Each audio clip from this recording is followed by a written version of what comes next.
Influence isn't about power, it's about impact. And the way we show up in conversations, decisions, and relationships shapes the influence we have every single day. Well, today on Transformation Station, guess what? We're diving into the art of Every influence single and day. how Well, you can today use on it to lead Transformation with Station, guess what? authenticity and We're purpose. diving into the Let's get art of into it. influence every single day.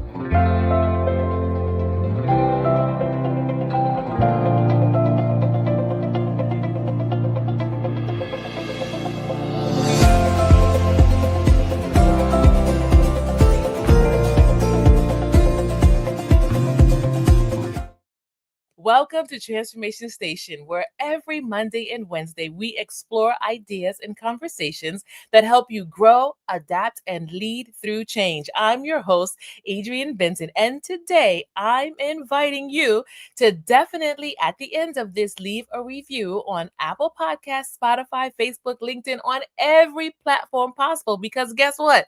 Because of you being a part of this community, we hit 1,900. That's right, 1,900 downloads. Woohoo! Ah, I'm so excited. And I'm inviting you to share and keep on listening to the leadership content so that you can push Transformation Station over the 2,000 download milestone. Well, listen, today I am truly inspired and excited because we have an amazing guest with us today. I'm talking about none other than leadership coach, author, and speaker Susan Barber. Let me tell you a little bit about her. Susan Barber is an author, podcast host, former Fortune 500 IT director turned certified executive coach who specializes in transforming quiet, under the radar high achievers into visible, confident, and influential leaders. She brings strong business and IT knowledge to her coaching from 25 plus years of leadership experience at Kraft Heinz. Susan is the author and podcast host of The Visibility Factor, and author of Your Journey to Visibility Workbook. Listen, Transformation Station, I'm going to invite you right now to welcome Susan to our Best in Class series. Susan, welcome to Transformation Station. Thank you so much, Adrienne. It's great to be here. Listen, we're glad to have you. So, I'm excited today to have you with us. So, let's start, Susan, with this big question. When people hear the word influence, they often think about persuasion or power, but I believe that today we're going to talk about it as a little bit more than that. Let's start with visibility. Why is it important for leaders to raise their visibility in the workplace? Well, I believe it's really important because if you don't show and talk about what you're doing to others, how will they know? The Mm, world we're in today is very busy. And mhm, so not everybody has a chance to be in every meeting you're in or watch every project that you're delivering. And so if we can get people to understand the value that you're bringing, the impact that you're making, that starts with you and sharing your story and what you're doing with others. And I had to learn this lesson the hard way myself. I didn't have enough visibility at one point in my career and got some feedback that I needed to do more. And so mhm, when I learned that lesson, I wanted to do it in a way that was more authentic and not bragging. And that's mm, usually what holds people back is they feel like it's bragging, or they may have a little imposter syndrome or be a little fearful of speaking up in a meeting. But if you're not doing that for yourself, then you might be missing out on some great opportunities. hmm. I like that. I want to stay right there on that. You said if you're not doing that for yourself, then sometimes you're missing out on those great opportunities. Can you talk to us about that just a little bit more?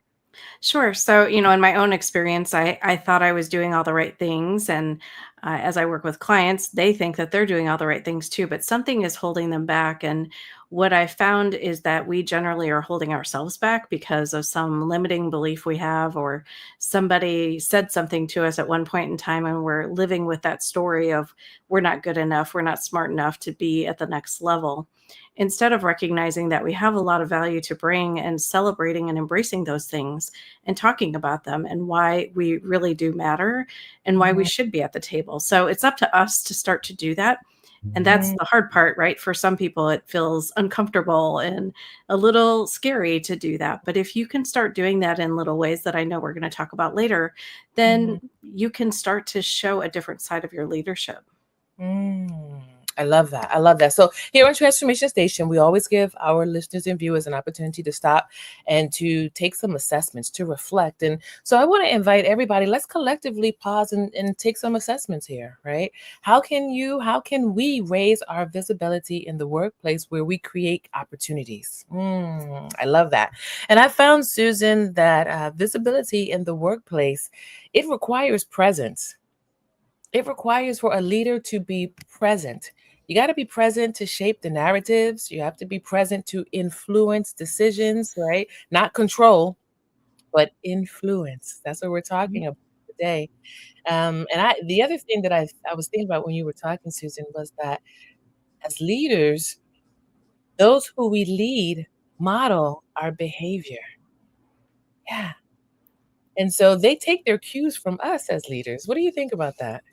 Yeah, I'm always a big proponent of you're setting the example for your team or other people in the organization. And so if you are demonstrating what it looks like to be visible, you're not only helping yourself be visible, but in turn, your team as well, or the work that you're doing.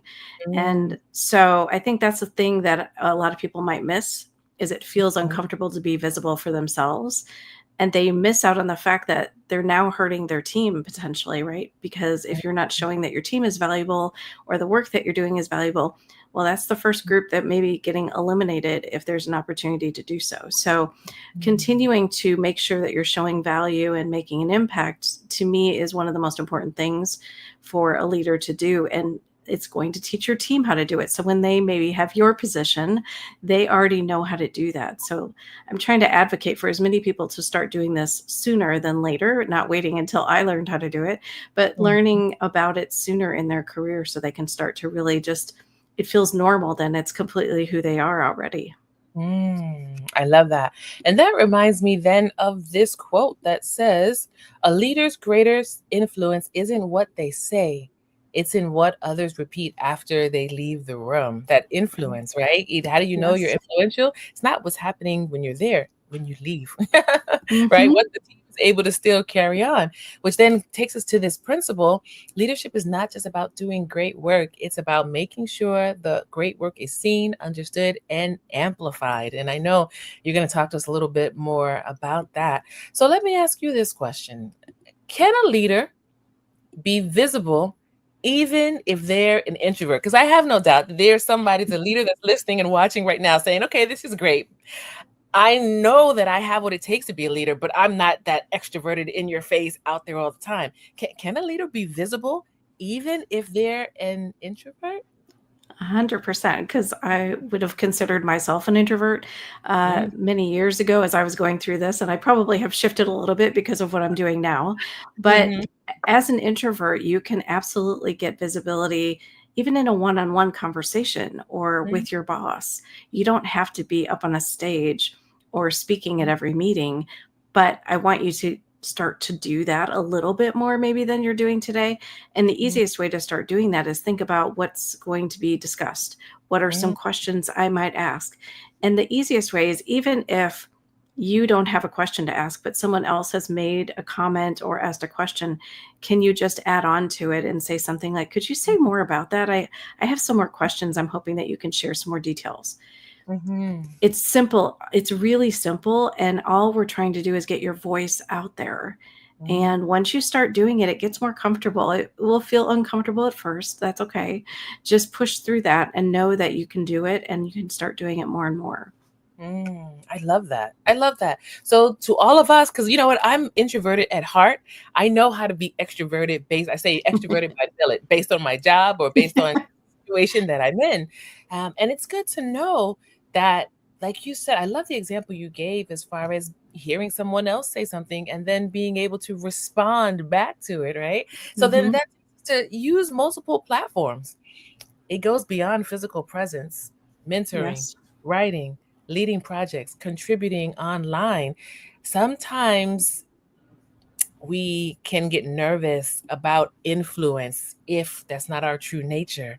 So, thank you so much, Susan, for sharing that with us.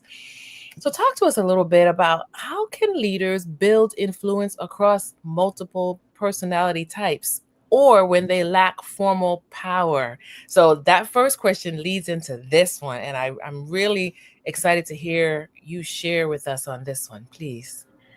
Well, when you talk about different types of people, everybody's got their own style of communication and experiences and beliefs and understanding. So, understanding your audience whenever you're talking to someone is kind of the first step in being able to share with them information in a way that they can hear it so that they can see that you're sharing information with them that's helpful, valuable, and they start to look at you as someone who is valuable and important. And I found that when you start doing that, people start to look at you differently. They start to treat you differently and in a good way, right? They see you as confident, the ability that you have to share information that they can then use, and they see you as a partner.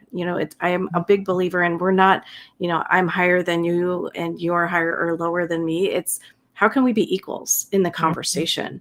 And if we mhm, can go in as equals in the conversation, well, it changes how you show up. You show up mhm, much more confidently, you use different words, you don't second guess yourself, you just say things with authority and authenticity. mhm. And that's the part that I think a lot of people hold themselves back from, because they, oh my gosh, this big person's in the room and I don't want to mess up. And so then, they're playing not to lose versus playing to win. Ah, ooh, I like that. Okay, so talk to us a little bit more about that. Oh Playing, yeah. please talk to us. So you might be in a room where you are in your head and you're kind of, okay, should I say this or should I say that? And what if I say this? And oh my gosh, are my slides good? Or you just get in your head and you start spinning a bit. And when that happens, that's kind of like fight or flight, where you just can't come up with anything good to say. And I've had people, clients of mine, who've literally froze up in the front of the room while presenting because they were so worried about how they appeared, what they were saying, instead of just going in there saying, you know what, I have something valuable to share and they all need to hear it. And I think sometimes we dismiss our value and how important we are in contributions that we make to the business or to whatever work we're doing because we're so worried about how people are perceiving us. And that just puts us in that play not to lose place instead of going in confident, saying what I have to say is important, and really demonstrating that through the language that you're using and how you're just holding yourself, how you're carrying yourself, because nonverbal is very important, right? There's only a small portion of what we say that's important, but how we're showing up is a bigger piece of that. Mm, how we're showing up. That okay. So again, another point of reflection here for our listeners and our viewers, for us as a community. How are we showing up every day, and are we putting out the true, authentic messaging that we want our teams to know, understand, and to model? Susan has talked to us about how we can do this in practical ways with no pressure, but with commitment and intentionality. So, Susan, talk to us about what made you write the visibility factor. Well, it's my own story where I was thinking I was being visible and considered what in our company was called a top talent. And then I got some feedback from a mentor of mine saying, you're not being visible enough. You're sitting in the back of the room in meetings. You're not adding value. Why do you even go? And to hear that from 1 minute being a top talent to the next minute being someone who maybe has ruined her career in my head. And I had to think about that after I left that conversation with her and say, is that true? And what I realized is I was completely grateful that she shared it with me because no one else had. And had she not done that, I would have continued to do what I was doing, which is not really showing up in the best way. And so, with that feedback, I started observing other people and started seeing how you could do this in an authentic way that works with your style, whether you're an introvert or not. It's about the language you use, it's about how you show up, it's about, you just mentioned intentionality. I'm a Mhm, big person of thinking about intentions and consistency. So, if mhm, you do this with intention and consistency, then they can see it. But the mm, book is all about helping people learn about my story and recognize that I wasn't being as visible as I am now, and that you can do this too. and it takes people through imposter syndrome, how to create their own visibility plan. And there are a bunch of client stories in there where I walk through what they have gone through, because a lot of the people that I work with that come to me are people who also struggle with this same challenge. The workbook that I'm putting out at the end of this month is intended to keep people focused on the language and value and impact.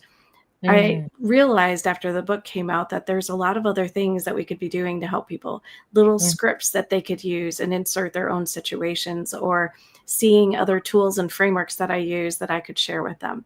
So mhm, I'm really excited for the workbook to come out, because then people can start to use those things as well and mhm. incorporate them right away. I love this. So, can you just talk to us? I know this is off the cuff, right? But talk to us a little bit more about imposter syndrome, because I Mhm. believe that many leaders, right, introvert or extrovert, experienced or brand new, imposter syndrome is a journey that we all walk through at some point. So, can you talk to us a little bit more about that? Oh, yes. I definitely had imposter syndrome. So my degrees are marketing and management and in IT field, right? You are feeling like, oh my gosh, I don't really measure up to all of these other people who have years of experience in IT and degrees in that. And so Mhm, I told myself a story, and that's what kept me hidden in the back of the room, by saying, I didn't feel like I measured up. Although all evidence to the contrary, right? I got great feedback in many ways. But when you don't believe that story for yourself of what you can do, you will hold yourself back. So that's just one form of imposter syndrome. Others might be perfectionism, procrastination, not holding boundaries, different things that you might be doing in conversations with people, comparison, just all of these things that are not helping us show our best selves. And 70% of the US for sure, but probably globally, people are walking around every day with some form of imposter syndrome, one of those different types. And imagine if you're in a meeting with 10 people and seven of those people are struggling with, am I fitting in? Am I saying the right thing? Am I doing this well? How well is that going to be perceived for the rest of the group? You're just holding back ideas and creativity and mm, innovations that you could be sharing. So it's very common. I want to normalize it for as many people as possible. Everybody has it. You even mhm, hear Oscar winners talking on stage now, like, oh my gosh, I feel like an imposter. mhm, It's something that we all have to just recognize happens when we're doing something new. But if we keep focusing on taking actions, even one small baby step helps mhm, you move that imposter syndrome into the background. It'll come back at some point when you try something new again, but that is just a sign that you're learning and growing, not mhm, that there's something wrong with you. mm. We're gonna pause right there for a moment. A sign that you're learning and you're growing. So many times the temptation is to feel as though conflict, challenge, feeling uncomfortable, discomfort as you're processing, moving forward as a leader. So many times we are challenged to believe that that means that we're failing, but we're Mhm. not failing, we're growing. I love that. I love Yes. that. Failing, we're growing. We're processing through. Can you talk to us a little bit more from your workbook that's going to come out, the visibility factor, right? What is something you would want someone to take away from journeying through the visibility factor?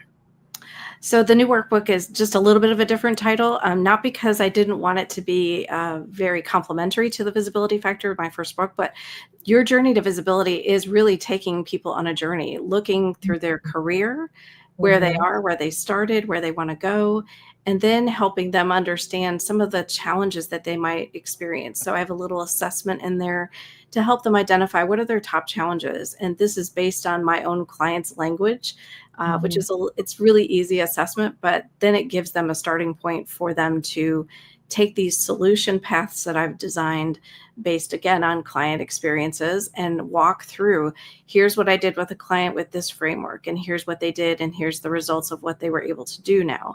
And I think it helps people just see the possibilities of being able to do this for themselves. Sometimes Mm-hmm. it can be challenging when you are stepping out of your comfort zone and you have nobody to watch, nobody to model, and you don't know how to do it. So that's the intent of the workbook, is to really help people learn how to do that in their own way, in their own style.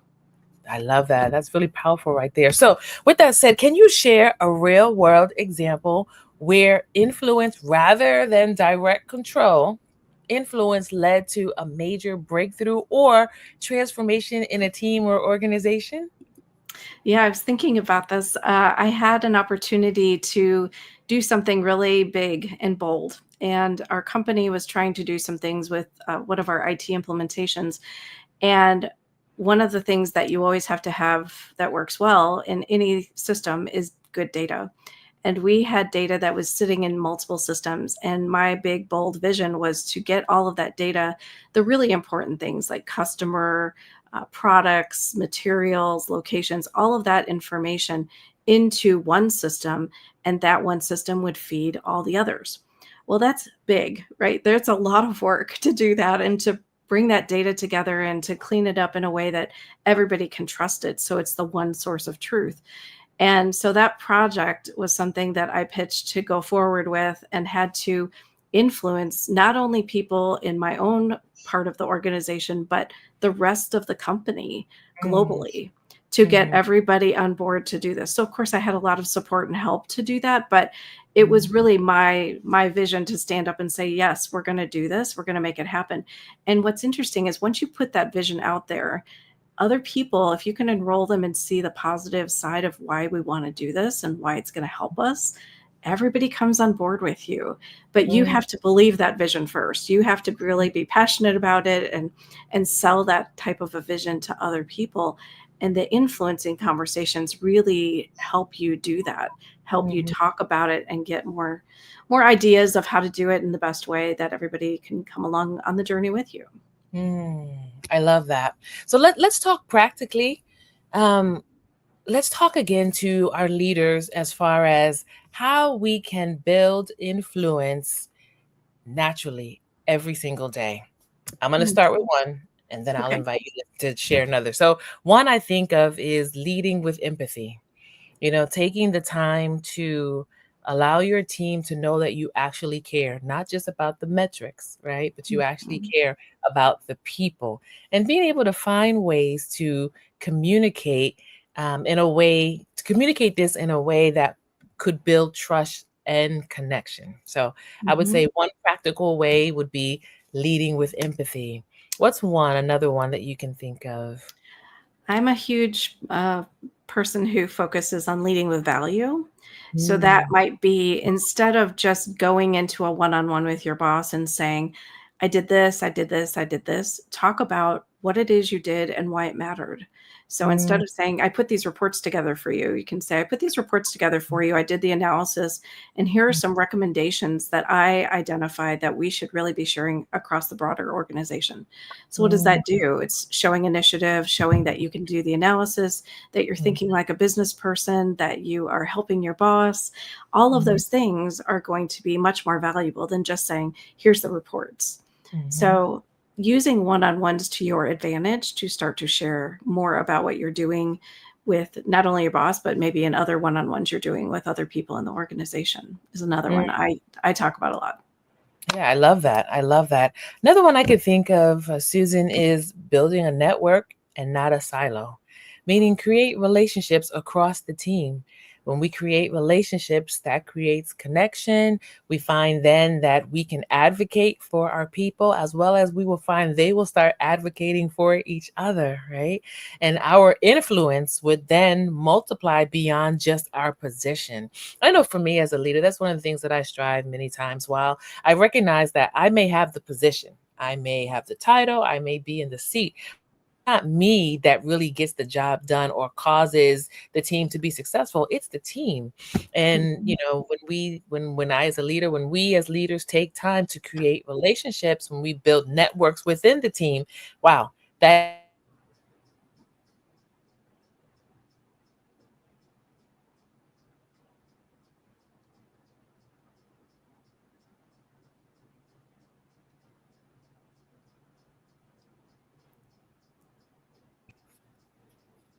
are you able to resonate with Uh, that at all? uh, yes, 100%. The other one I was thinking about is even leveraging your network and helping other people shine too. Mm, So, for example, I have what's called a visibility partnership in the book, and that is helping other people be able to start to share the accomplishments of others with their managers or other people that might need to know about what they're doing. Or if you and I are in a meeting together and I have an opportunity to speak and you may be a little bit more shy, but if I know that you have something to share, I can say, Adrian has something amazing to share. I'd love for you to share it with everybody today. The thing that we talked about last week, it was great. So I'm giving my credibility to you. I'm giving you the floor to start speaking. And it Mhm. gives everybody a chance. It's kind of like, a tide rise. What is it? A rising tide lifts all boats. And I think Yes. that is an important piece of helping everybody to get opportunities to shine and be more visible. I love that.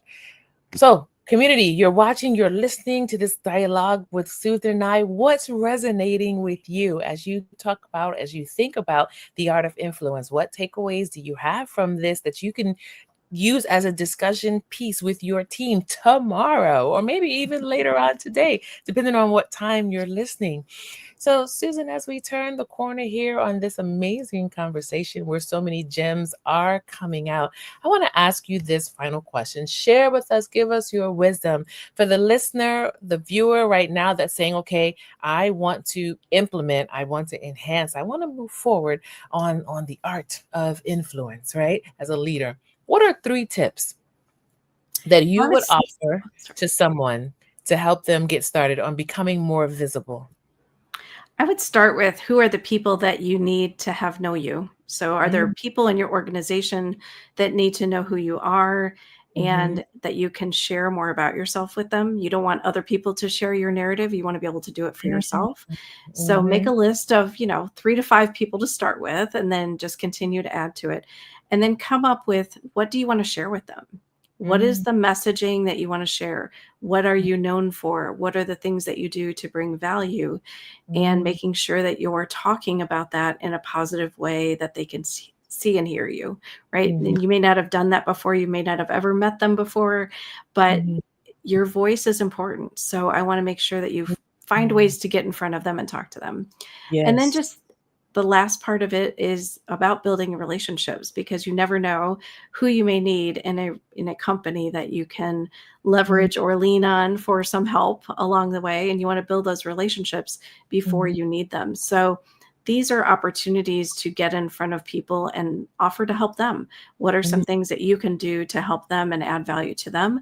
And mm. it doesn't matter what level you are. You have connections, you have knowledge, you have experiences. Don't be Yes. afraid to share them. It's really not about what level you are. And I remember in my own experience, I thought, I can't go meet with them. They're not going to have time for me.